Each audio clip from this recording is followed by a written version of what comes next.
President Trump says Israel and Hamas have agreed to the first phase of a peace deal. የፍልስጤሙ ሐማስ ትራምፕ ባቀረቡት የሰላም ቦርድ አማካኝነት በጋዛ ሰርጥ የሚገኙ የጦር መሳሪያዎችን ደረጃ በደረጃ ለመፍታት የሚያስችል ስምምነት ላይ መድረሱን ይፋ አድርጓል።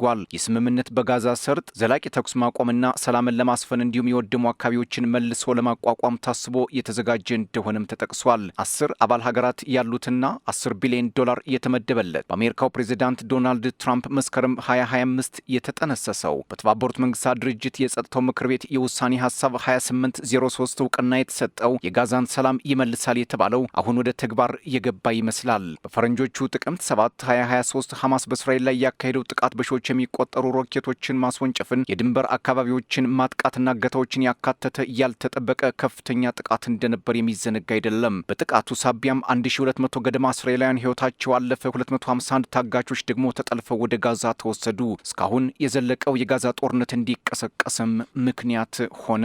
ጥቅምት 7 ረፋድ ላይ ወደ 6000 የሚጠጉ ሐማስና ተባባሪ ቡድኖቹ የጋዛና እስራኤል ድንበር በመጣስ በበርካታ አቅጣጫዎች የተቀናጀ ከፍተኛ ጥቃትም ፈጸሙ። ታጣቂዎቹ ከሬም አቅራቢያም የሚገኘውን የኖቫ የሙዚቃ ፌስቲቫል፣ ወታደራዊ ካምፖችንና 22 የሚሆኑ የህዝብ መኖሪያ መንደሮችን ሰብረው በመግባት ቀጠናውን ለውጥረት ዳረጉት።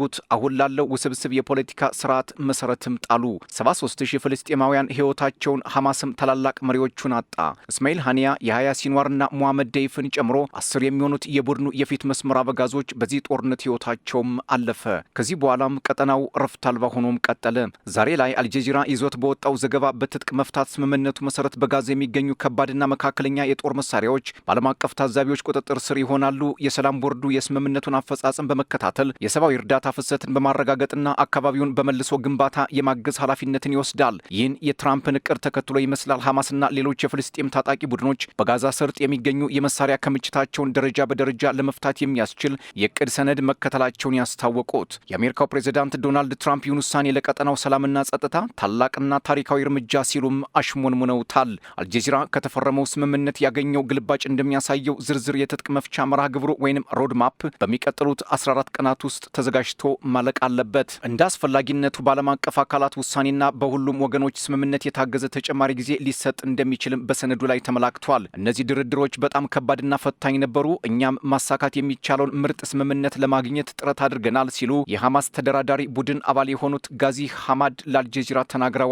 ሆኖም ሐማድ እንደተናገሩት የእስራኤል ኃይሎች የገቡትን ቃል ማክበር ካልቻሉ ሐማስ ማንኛውንም የስምምነቱን ክፍል አይተገብርም። ትጥቅ የመፍታት ሂደቱም እስራኤል ከጋዛ ሰርጥ ሙሉ በሙሉ በሚባል ደረጃ በመውጣቷና በቦታው የመልሶ ግንባታ ስራዎች በሚያሳዩት እድገት ላይ የተመሰረተ እንደሚሆን ነው የገለጹት። ትራምፕ በትሩዝ ሶሻል ገጻቸው ላይ ባሰፈሩ ጽሑፍ የስምምነት ጋዛ በመጨረሻ ከሰላም ቦርዱ ጋር አብሮ የሚሰራና ለፍልስጤም ሕዝብ የሚደክም አዲስ የፍልስጤም መንግስት እንዲያስተዳድራት ለማድረግ የተወሰደ ወሳኝ እርምጃ ነው ብለውታል። አክለውም በተመሳሳይ ጊዜ ጋዛ ከእንግዲህ ለሽብር ጥቃቶች መለማመጃ መሆኗ ስለሚያበቃ እስራኤል የሚገባትን የደህንነትና ጸጥታ ታገኛለች ብለዋል። የትጥቅ መፍታት ሂደቱ የእስራኤል ኃይሎች ደረጃ በደረጃ ከጋዛ መውጣት ጋር በቀጥታም የተያያዘ ነው።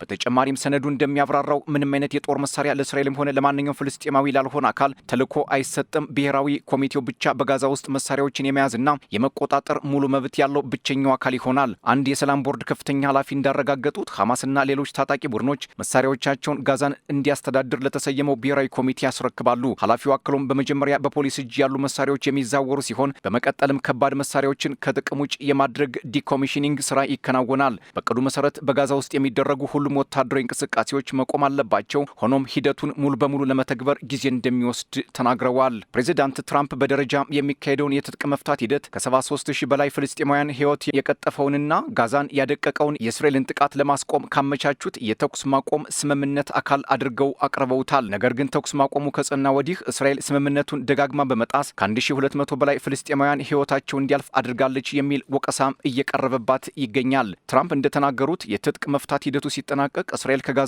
የምትወጣ ሲሆን በቦታውም ከአዲሱ የፍልስጤም ፖሊስ ኃይል ጋር አብሮ የሚሰራ ዓለም አቀፍ የማረጋጋት ኃይል ይተካል። በመጨረሻም ጋዛ ህዝቧን የሚያገለግል አዲስ የፍልስጤም መንግስት እጅ ትገባለች ሲሉ ትራምፕ ተናግረዋል። የሐማስ መሪዎች ካለፈው ሳምንት መጨረሻ ጀምሮ ከግብጽ፣ ኳታርና ቱርክ ከመጡ አሸማጋዮች ጋር ስለ ተኩስ ማቆም ስምምነቱ ለመምከር በግብጽ ከተማም ካይሮ ይገኛሉ።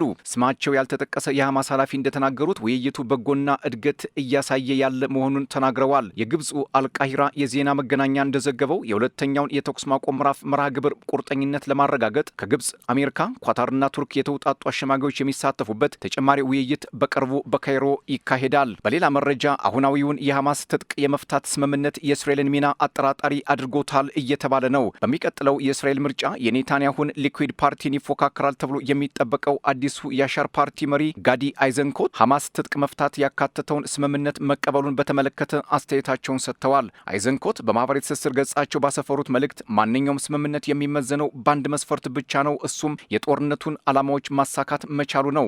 ማለትም የሐማስን ወታደራዊና አስተዳደራዊ አቅም ሙሉ በሙሉ ማፍረስ ወይንም ማስወገድ ብለዋል። ሆኖም ከአዲሱ ፓርቲ መሪ በተሰጠው አስተያየት ላይና በሐማስ ትጥቅ የመፍታት መስማማት ከሊኩዊድ ፓርቲም ሆነ ከኔታንያሁ ጽህፈት ቤት የተሰጠ አስተያየት ይህንን ዜና እስካጠናከርንበት ሰዓት ድረስ አልተሰማም።